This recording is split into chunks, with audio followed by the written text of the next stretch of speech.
All right.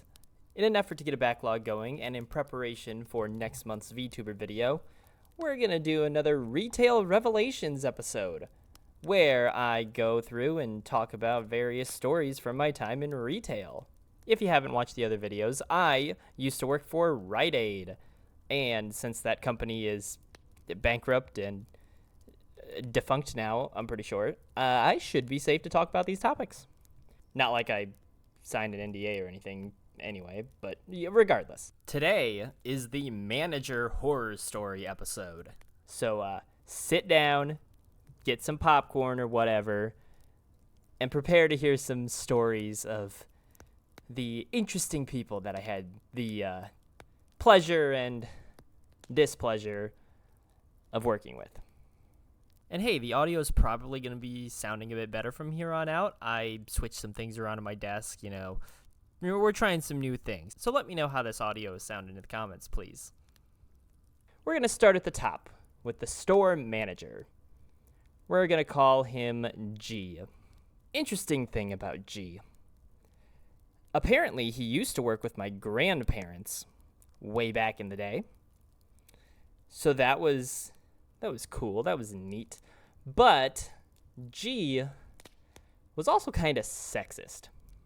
Yeah, that was interesting. So literally my first week working there, my other coworkers, which I'm pretty sure all the other coworkers at the time were female, at least in the front end, not the pharmacy. I worked in the front end, but they're all like, hey, don't take it too hard. If G doesn't notice you, it's okay, but it takes a while for him to actually recognize what you're doing and compliment you.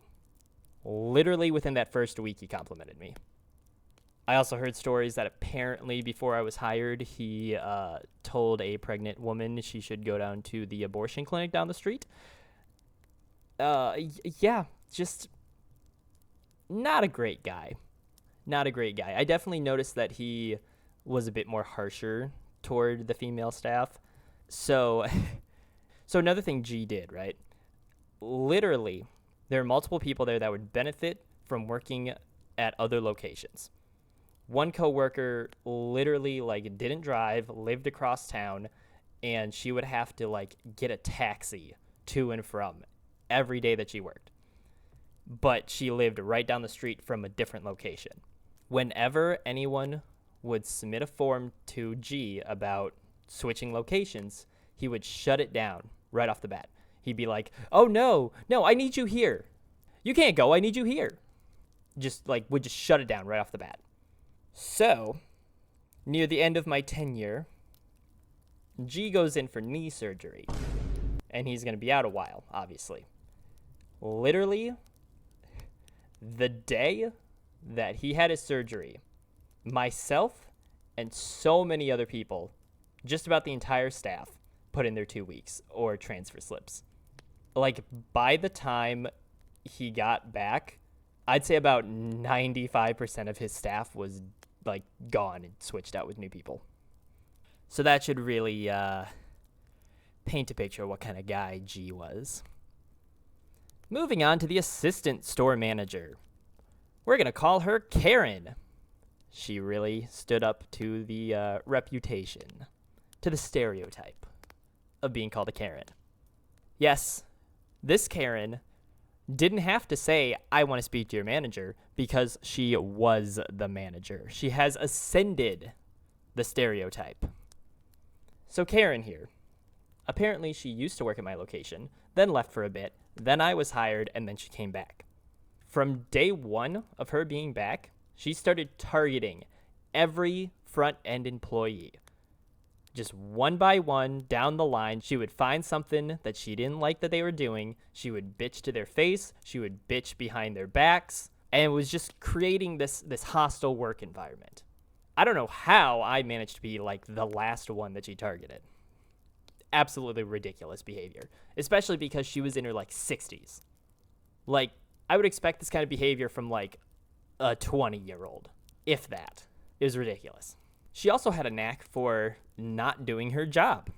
So basically, G would give her assignments. She'd be the opening store manager, usually. So Karen would get these assignments. She would do the bare minimum throughout the day.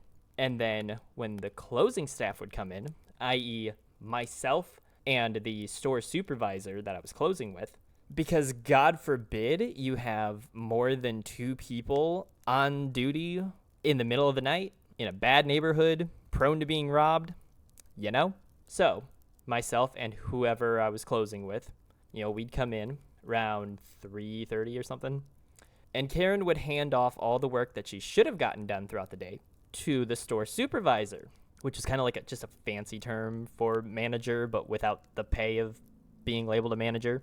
So then whatever unlucky store supervisor was closing that night would end up having literally an entire day's worth of work, including their own stuff, to get done that day, which is pretty much impossible considering I would be the only cashier on duty without manager credentials at the time and would need to call the store supervisor up regularly for approvals of like certain transactions or whatever.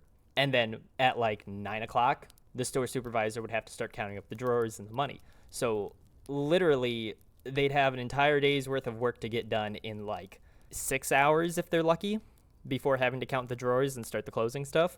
So pretty much impossible for one person to do. And then Karen would get upset and bitch the next morning when all of the work that she had handed off to the closing store supervisor couldn't get done. Fun times. Ugh, that reminds me, I had to suffer through this for years. Now you do too. So I come into work one day, and one of the other store supervisors, he was also in, and, we were all chatting as the shifts were changing, right?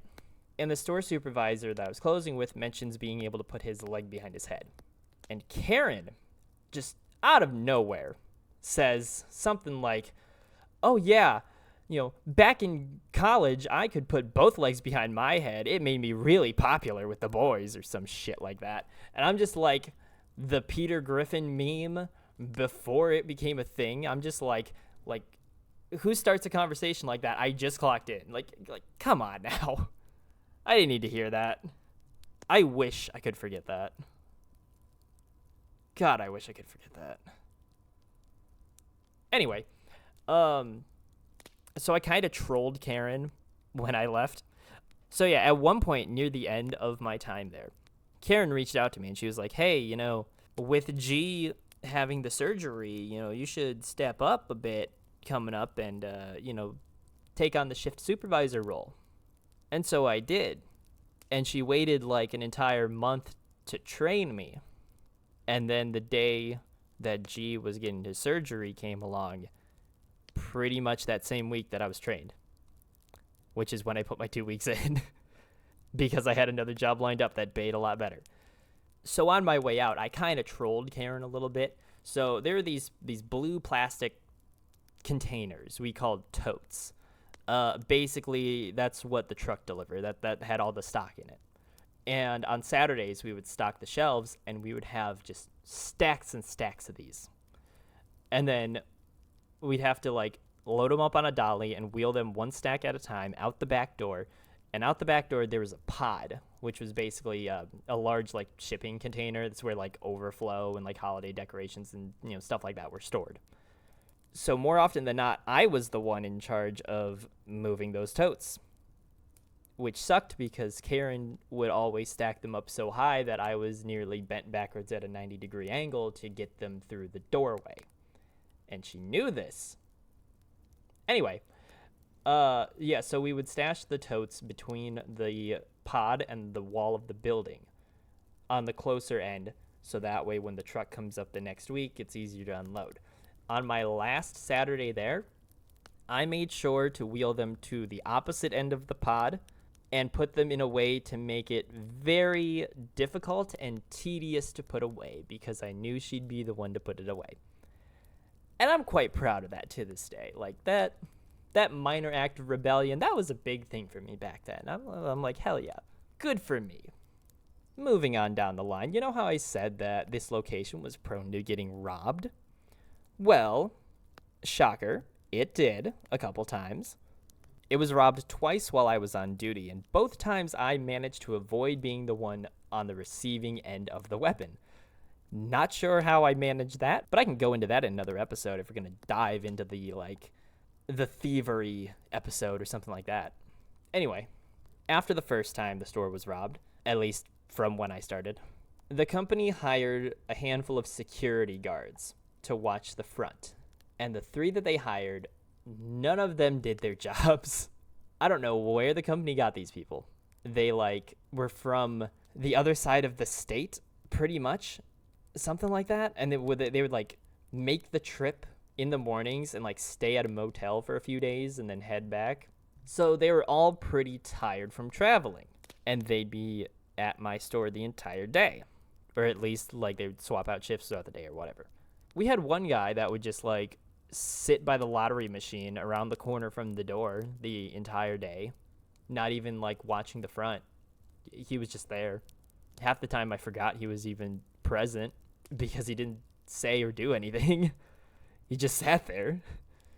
We had a second guy, older guy, that was so tired throughout the day that he would take multiple 5-minute naps in the bathroom.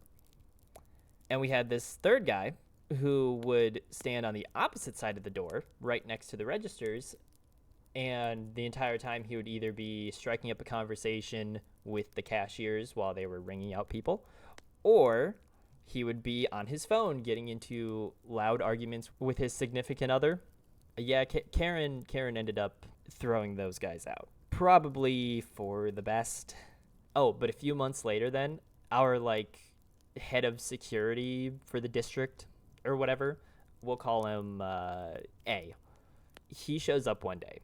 He just goes ham. He is catching thieves and pickpockets left and right, right? He would stand in the manager's office watching the cameras, run out, catch someone in the act, escort them out, go back into the manager's office, and 5 minutes later just repeat the process. He was catching people left and right. It was insane. So he catches this one guy, and this one guy, he is irate that he got caught trying to steal, and so he leaves the building. And A turns to me and he goes, "Hey, if G asks where I went, tell him I'll be right back." And A leaves. About 5 minutes later, A comes back, and I'm like, "What happened?" And he is laughing, and he's like, "Man, that guy that tried to steal, I followed him down the street to the next store he went in, and I warned their staff that he just tried to steal from us. He was not happy." It was hilarious. It was pretty based of him, even though it was completely against company policy, because you weren't supposed to leave the premises on duty, let alone pursue a thief. but it was based. It was based. All right, but we're going to wrap things up here because this video is turning out to be a lot longer than I initially planned, and I don't want to use up all of my good stories in one video. But if you want to hear a second part and some more coworker stories that I have, make sure to let me know in the comments below, and we can do another one of these.